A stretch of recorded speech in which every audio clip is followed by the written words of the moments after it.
Chào mừng các bạn đã quay trở lại kênh Bếp Củi TV. Hôm nay là sinh nhật của chồng mình, một dịp rất là đặc biệt đối với anh ấy. Cho nên mình đã vào bếp để tự tay chuẩn bị một chiếc bánh mousse dưa lưới, một loại bánh mà không cần lò nướng.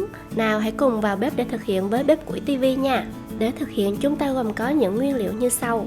Đầu tiên thì gồm có dưa lưới tầm khoảng 1 đến 1,5 kg, bánh quy 110g, gelatin gồm có 12g, phô mai cream cheese gồm có 180g, 150 kem tươi, whipping cream, bơ lạc 50g, sữa đặc 40g và 20g đường. Đầu tiên chúng ta sẽ cho bánh quy vào cối xay.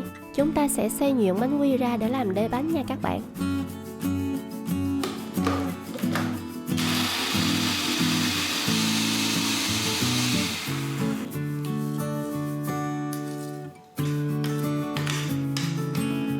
Tiếp đó chúng ta sẽ làm tan chảy bơ lạc bằng cách đun cách thủy ha. Sau khi bơ lạc tan hết rồi thì chúng ta sẽ đổ bơ lạc vào bánh quy, trộn đều hỗn hợp lên với nhau. Làm sao cho cái hỗn hợp nó thấm đều như thế này là được nha các bạn. Kế tiếp chúng ta sẽ cho hỗn hợp bánh quy vào khuôn. Khuôn bánh mình đang dùng có kích thước là 16 cm và là khuôn không đáy nha. Dùng muỗng để trải đều hỗn hợp bánh.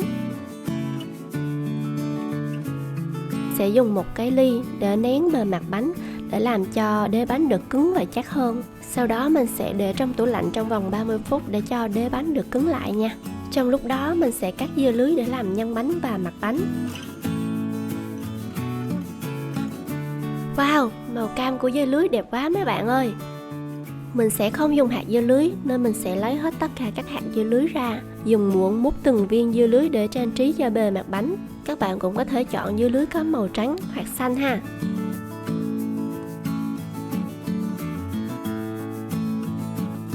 Đối với dưa lưới thì mình chia làm hai phần. Phần thứ nhất thì mình dùng để làm nước cốt và nhân bánh. Phần thứ hai thì mình dùng để trang trí.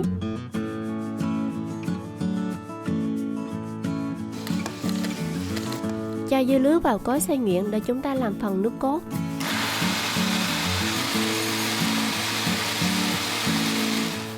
Sau đó chúng ta sẽ lọc dưa lưới qua rây để cho nước cốt của mình được mịn hơn nha.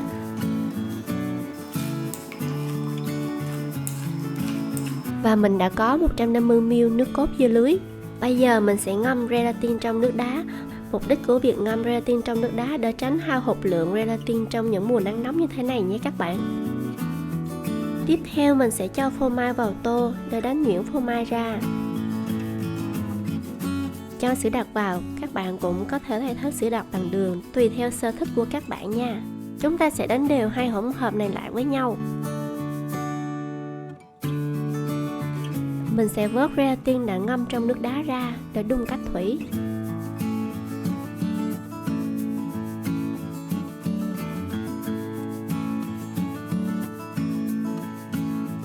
Sau khi gelatin đã tan chảy thì mình cho một ít nước dưa lưới vào đánh đều lên. Để sau khi đổ vào hỗn hợp làm cho phô mai không bị quấn cục lại. Mình sẽ cho nước dưa lưới vào tô phô mai đã đánh nhuyễn. Sau đó mình sẽ cho nước gelatin vào. Mình sẽ đánh đều lên cho đến khi tất cả các hỗn hợp sánh lại với nhau. Bước tiếp theo mình sẽ đánh bông kem tươi. Kem tươi mình đã để sẵn trong tủ lạnh rồi thì việc đánh bông nó sẽ dễ dàng hơn nha mấy bạn. Các bạn có thể cho đường nhiều hay ít tùy theo cái sở thích ăn ngọt của mấy bạn ha. Chúng ta sẽ dùng phới lòng để đánh bông kem lên.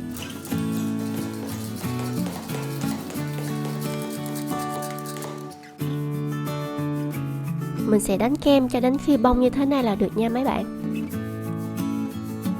Trộn phô mai vào tô kem tươi đã đánh bông.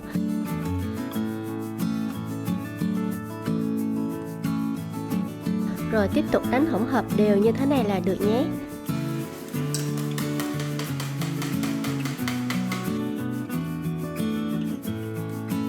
Sau đó mình sẽ đổ phần mousse vào khuôn với phần đế bánh đã đông cứng. Cho vào ngăn mát tủ lạnh khoảng 1 tiếng để cho phần mousse của mình được đông lại.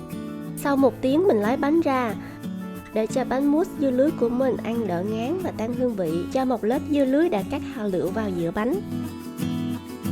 Và tiếp tục cho phần mousse còn lại vào.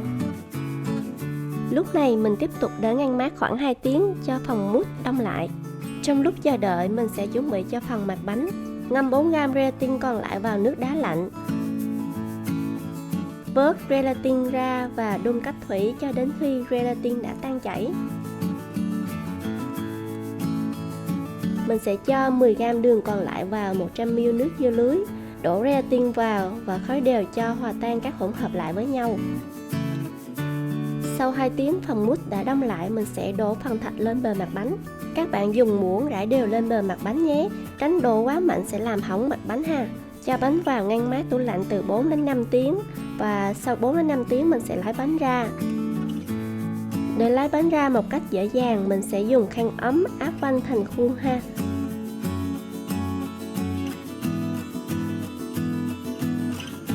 Và công đoạn cuối cùng không thể thiếu là trang trí chiếc bánh của mình trở nên đẹp mắt và hấp dẫn. Xếp các viên dưa lưới phủ đều mặt bánh và thêm một chút xanh xanh từ lá bạc hà. Ôi, nhìn tươi mát hấp dẫn quá các bạn ơi. Chồng mình sẽ bất ngờ lắm đây. Bánh mousse dưa lưới rất thích hợp để làm món quà sinh nhật tặng người thân hoặc ăn vào những ngày hè nắng nóng. Các bạn hãy vào bếp để thực hiện ngay món bánh này để cho cả nhà mình cùng thưởng thức nha. Cảm ơn các bạn đã theo dõi và hẹn gặp lại các bạn ở những món ăn tiếp theo của kênh Bếp Củi TV. Bye bye!